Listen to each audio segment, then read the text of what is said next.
بسم الله الرحمن الرحيم. الحمد لله والصلاة والسلام على رسول الله وعلى آله وأصحابه ومن والاه.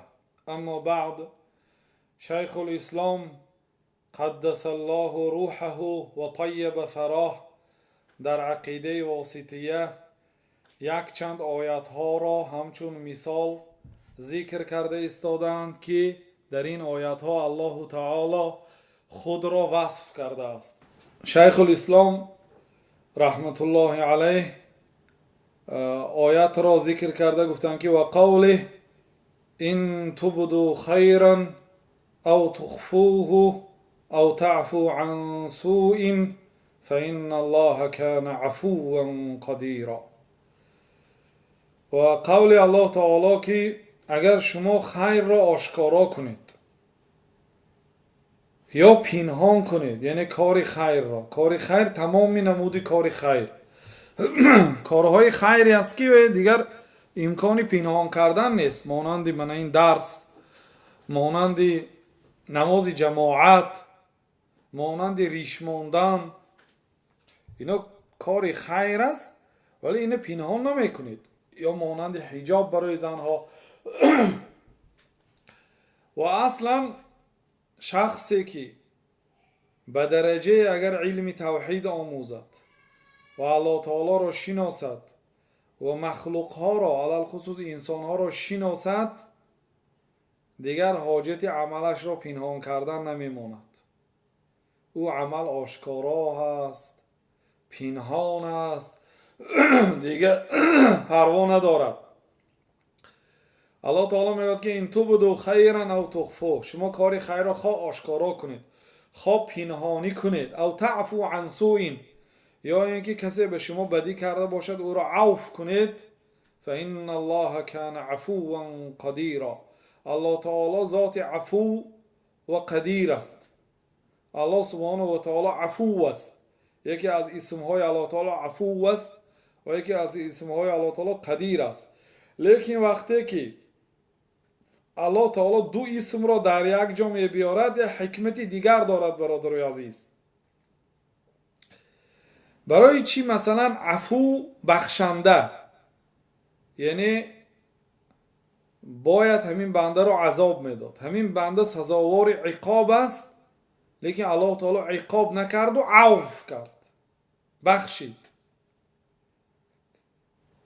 قدیرا، الله تعالی قادر است، یعنی به اجرای کارها و برای نیست کردن بعضی چیزها و برای پیدا کردن بعضی چیزها الله تعالی قادر است. برای چی خاصتا اسم قدیر را بعد اسم عفو آورد؟ یعنی الله سبحانه و تعالی عفو میکند حالا که قدرت دارد. بعضی ها عفو میکند برای دیگر چیز، برای خود را به مردم خوب نشان دادن، برای آنکه میترسد از طرف دویم، بنابراین بیایید همدیگر را عفو میکنیم میگن. لیکن مقصد قدرت ندارد که عذاب دهد، قدرت ندارد که انتقام گیرد، قصد گیرد، با مقصدهایی که به فایده خودش هست عفو میکند. برای چی؟ ممکن اگر عفو نکند و صلح نکند به خودش ضرر دارد، برای می عفو میکند. اما الله تعالی قادر است به عذاب دادن، به جزا دادن قادر است ولی عفو میکند. چخیلی که پیامبر صلی الله علیه وسلم یا مردی را مثال آوردن، گفتن که کدام انسانی که غضبش را فرو برد حالا که برای اجرای غضب قادر است. یک انسان پولدار است، آدمدار هست، قوت دارد، همه طرفه دستش دراز است، یک انسان بیچاری کمبغلی بی قدرت غضبش را میآورد. او قدرت دارد که این را جزا دهد، اگر همین را بخشد، غضبش را برای همین اجرا نکند و فرو برد، پیامبر صلی الله علیه و سلم گفتند که الله تعالی برای او امکانیت میدهد روز قیامت از بین حورای جنت در بین خلایق کدام همین ها را خواهی اختیار کن، الله تعالی امکانیت میدهد. برای اون آدمی که برای اجرای غضبش امکانیت داشت و غضبش را فرو برد. اما اون آدمی که غضبش را اجرا کرده نمیتونه، اون آدمی که غضبش آورده است از خودش بزرگ است، از خودش با قوت است، صاحب قدرت هست، اونها هیچی گفته نمیشه دیگه. خیلی غضب فرو بردم گفته نمیشه اونجا. اون غضب همون وقت که اونجا شما غمگین میشید. در این صورت یک صاحب قدرت حقارت کند، دشنام دهد، به آبروی شما، ناموس شما تجاوز کند و هیچ کار کرده نتوانید، این غضب نیست. این غضب شما فرو نبردید، برای اینکه غضب نداشتید. این غمگینی هست. غضب برای آن شخصی که قدرت داره. الله تعالی قدرت دارد برای عذاب دادن ولی عفو میکند. همین گونه دو نام در یک جا بیهوده نام قدیر را در اینجا نه آورد. یا اگر بینید رحمان بر بالای عرش برآمد، برای چی قهار نگفت، جبار نگفت، قادر نگفت، رحمان گفت. رحمان مهربان است، رحمتش بی نهایت وسیع است. و رحمتی وسیع کل شیء، رحمتی من به همه چیز وسیعی کرده است. حتی کافرها از رحمت الله تعالی برخوردار هستند، حتی حیوانات وحشی از رحمت الله تعالی نصیبدار هستند. رحمان بر بالای عرش برآمد، یعنی با وجود اینکه بلندترین مقام را دارد، او مهربان است، اون رحم دارد، به خلاف بعض مخلوق ها که اونها به مقام بلند روند در رو جبر و ظلم پیشه میکنند. بنابراین نام های الله تعالی اگر دو نام در یک جا بیاید حکمت الهیده دارد و معنای الهیده دارد. در این آیت اثبات صفت عفو که الله تعالی گناه را عفو میکند حالا که قدرت دارد، و این چنین اثبات صفت قدرت. الله تعالی قادر است به اجرای کار و برای نیست کردن چیزی. و قوله ولیعفوا ولیصفحوا الا تحبون ان یغفر الله لكم والله غفور رحیم. الله تعالی میگوید که بگذار همدیگر را عفو کنند و از گناه همدیگر گذرند. ولیصفحوا، اصل صفح نهمیجی گردن است، یعنی گردن خود را نشان دهند، به معنای که به گناهی که برادری مسلمان در حق شما نااحترامی کرده است، شما را مثلا دشنام داده است یا حقارت کرده است یا عموما حق شما را پایمال کرده است، پشت گردنتان را گردانید، به معنای که چشم پوشید، پشت سر کنید آن حقارتی که کرد یا آن غمی که داد. یعنی امر به عفو الله تعالی میگه. بعد در دوامش گفت که مگر شما دوست نمیدارید که الله تعالی شما را بخشد؟ سوال است، استفهام. الله تعالی با صیغه سوال گفت. این اصلا در حق حضرت ابوبکر رضی الله عنه نازل شده است. مستح ابن اثاثه، یک مرد که بچه خاله دختری حضرت ابوبکر بود. مادرش یعنی که فرزند خاله ابوبکر است. این بچه یعنی خیش و تباری داشت به حضرت ابوبکر، مسکین بود. حضرت ابوبکر به او خیر و سخاوت میکردن، هر دفع دستگیری میکردن و هر ماه برای او مبلغی میدادن. وقتی که حضرت عایشه مادر مومنها به حادثه افک گرفتار شد، یک دخترچه 13 ساله الله سبحانه و تعالی به سرش مصیبت فراورد، به واسطه سردار منافقها عبدالله ابن ابی ابن سلول، رأس نفاق، سردار منافقها در مدینه لعنت الله علیه، حضرت عایشه را تهمت کرد. وقتی که تهمت کرد، تهمتی او پهن شد. فجر بها و رب الکعبه، قسم به پروردگار کعبه اینها زنا کردند. وقتی که از دور دید که حضرت عایشه رو شطورشان را یکی از صحابه ها کشاله کرده می آمد و آنها از لشکر دیر مانده بودند. قصه شان دراز است. یک جمعه درباره حادثه افک عایشه صحبت کرده هستیم. نوارش در شبکه بیان است. قصه افک حضرت عایشه قصه بسیار با تاثیر، قصه مصیبتی که می شود گفت در همین دنیا از روزی که الله تعالی آفرید تا روز قیامت وزنین ترین مصیبتی که انسان چشیده است و آن هم باشد جناب رسول الله صلی الله علیه و سلم. برای چی؟ برای آنکه پیامبر صلی الله علیه و سلم اشد الناس بلاء الانبیاء گفتند.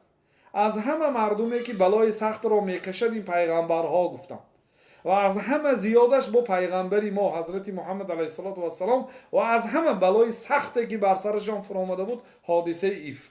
فرزنداشون ششش در زنده بودنش از دنیا گذشت، در زنده بودنی پیامبر صلی الله علیه و سلم تهمت ها کردند، سحرگر گفتند، مجنون گفتند، شاعر گفتند، دیگر و دیگر مصیبت ها زدند.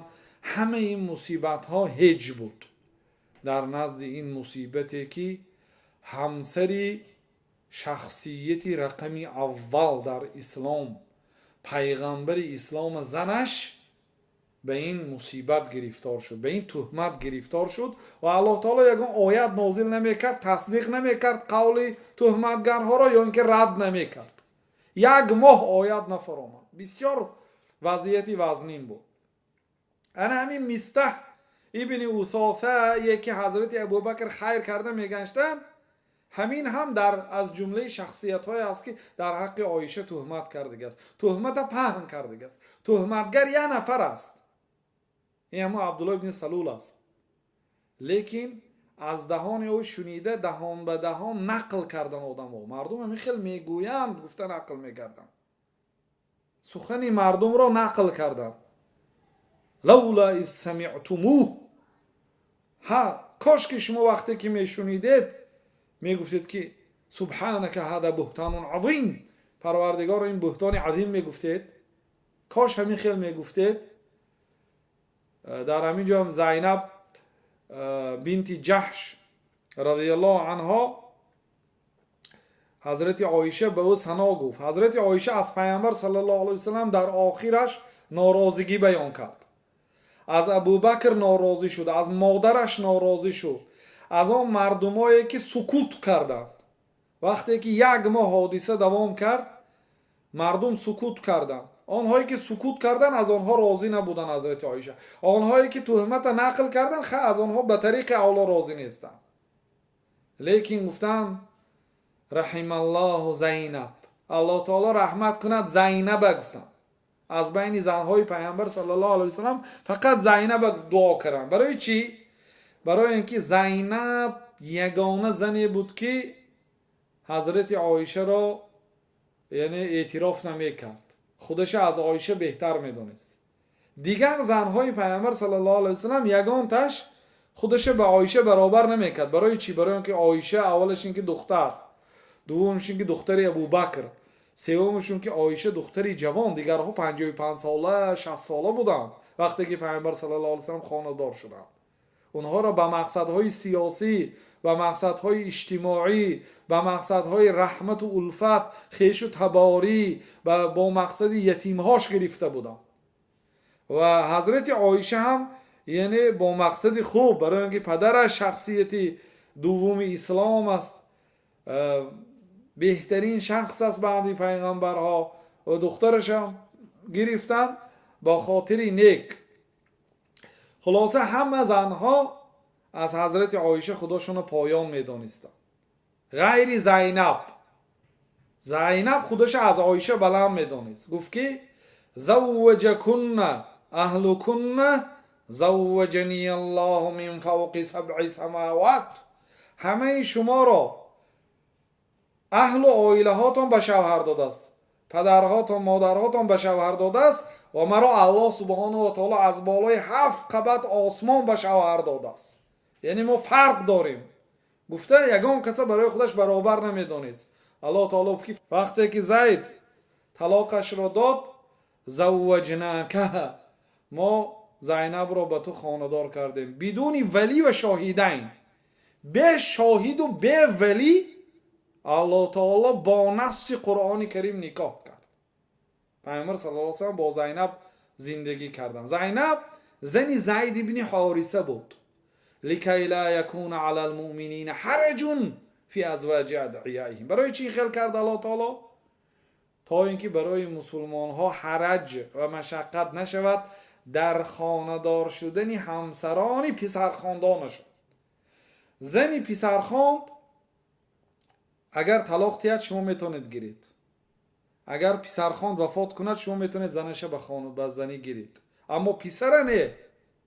پسری خودتان وقتی که زنش رو طلاق میدهد یا پسرتان وفات میکند شما دخترتان دختر زنش کلید خود را به زنی گرفته نمیتوانید.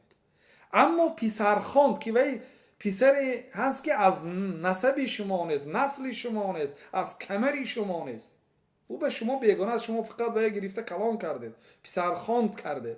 او اگر زنش طلاق دهد برای شما حلال است. برای همینه برای مردم داناندن ما به تو زینب را خاندار کردیم. بنابراین حضرت عایشه گفتند که الله تعالی رحمت کند زینب. پیامبر صلی الله علیه و سلم زینب پرسیدن مخصوص برای اینکه زینب کنداش، یعنی باغچان میگوین مردمی جنوب، یک زنی بود که با عایشه پس نمی آمد. این هنگام بسیار فرصتی مناسب بود برای تحقیر عایشه. اینه مقصد. برای آنکه بعضی ها مصلحت دادن، حضرت علی رضی الله عنه، حضرت اسامه ابن زید مصلحت دادن که یا رسول الله طلاق عایشه ته گفتن.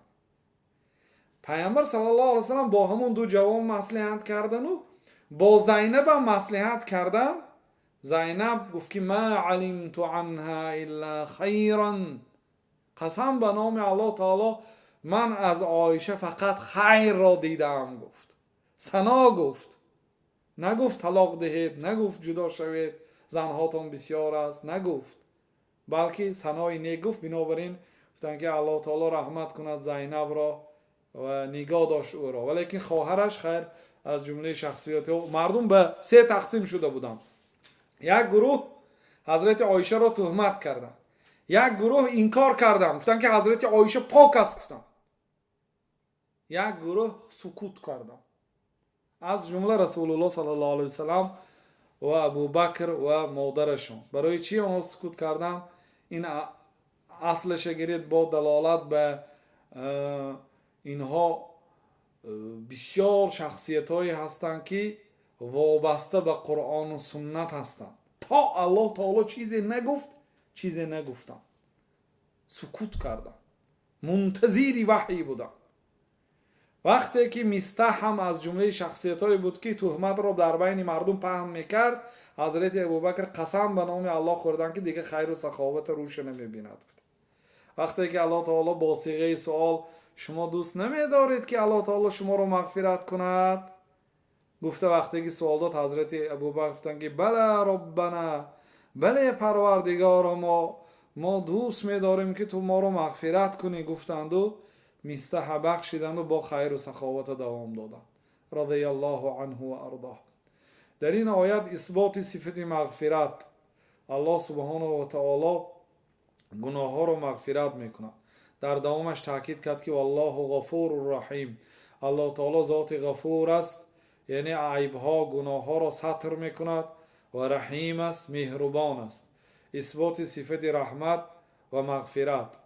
و قوله ولله العزة ولرسوله وللمؤمنین.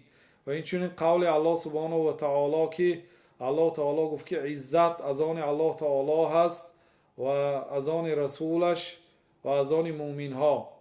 البته در اینجا عزت را به سه تقسیم کرد. عزت به الله، عزت به رسولش و عزت به مؤمن ها گفت. این معنای این را ندارد که در این صفت اینها شریک هستند. نه، عزت از آن الله هست، لیکن الله تعالی به پیغمبرهاش عزت میدهد و برای مؤمن ها هم به قدر ایمان و عملشان میدهد. اصل این آیت در حق عبدالله ابن ابی ابن سلول سردار منافقان نازل شد. وقتی که پیامبر صلی الله علیه و سلم در یکی از غزوه ها بودند، این بدبخت گفت که لئن رجعنا الی المدینه لیخرجن الاعز منها الاذل. وقتی که به مدینه برمیگردیم شخص های عزیز شخص های خار و ذلیل را بیرون میکند از مدینه. اصل بدبختی عبدالله ابن ابی ابن سلول همین بود که این شخص پیش از آمدن پیامبر صلی الله علیه وسلم به مدینه قریب بود که رئیس مدینه اختیار میشد، قریب بود که امیر شهر مدینه اختیار میشد که ناگاه پیامبر صلی الله علیه وسلم آمدند و به اختیار دیگر رئیس مدینه شدند. دیگر اینها دیگه چاره نداشتن مگر راه منافقگی را پیشه کردند و دیگر ظاهرا مسلمان شدند و در باطن کفر را پنهان کردند. بنابراین با همراهی بعض نفرانش میگفت که اگر مدینه رفتیم عزیزها خارها را بیرون میکند. مقصد از عزیزها خداشان و مقصد از خارها پیامبر صلی الله علیه و سلم و صحابگان در نظر او. ولیکن الله تعالی برای او رد گرداند، گفت که ولله العزه ولرسوله وللمؤمنین، عزت از آن الله تعالی هست و عزت بر پیغمبرها و به مؤمنها هست، ولکن المنافقین لا یعلمون، ولیکن منافقان نمیدانند. و همین خیل شد که فرزندش عبدالله در وقت بازگشت پیامبر صلی الله علیه وسلم پدرش عبدالله ابن ابی را بر زمین خواباند و بر بالای گردنش شمشیر ماند. وقتی که پیامبر صلی الله علیه وسلم در آمدند گردن عبدالله ابن ابی ابن سلول در زیر قدم جناب رسول الله صلی الله علیه وسلم بود.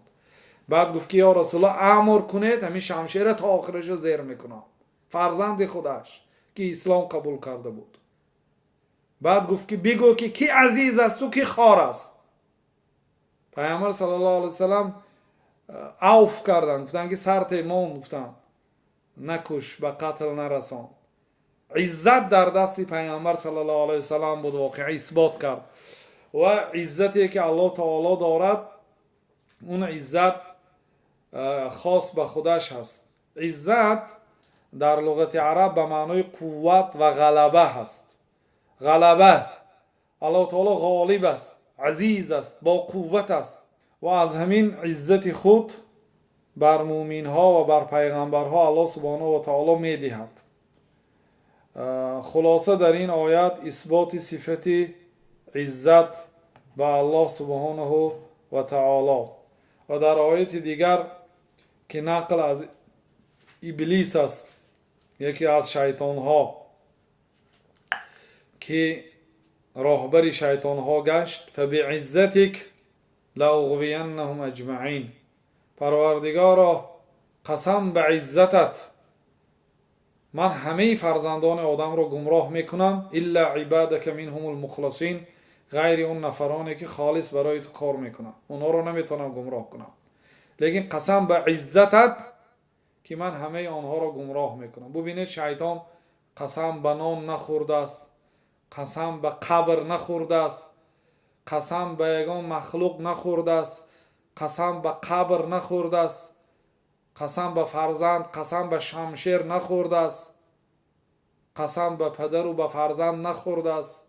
قسم به عزتت پروردگارا من همه انسان ها را گمراه میکنم. در اینجا اثبات صفت عزت به الله سبحانه و تعالی در همین قدر کفایتی میکنیم. والله اعلم و صلی الله وسلم علی نبینا محمد و علی آله و صحبه اجمعین.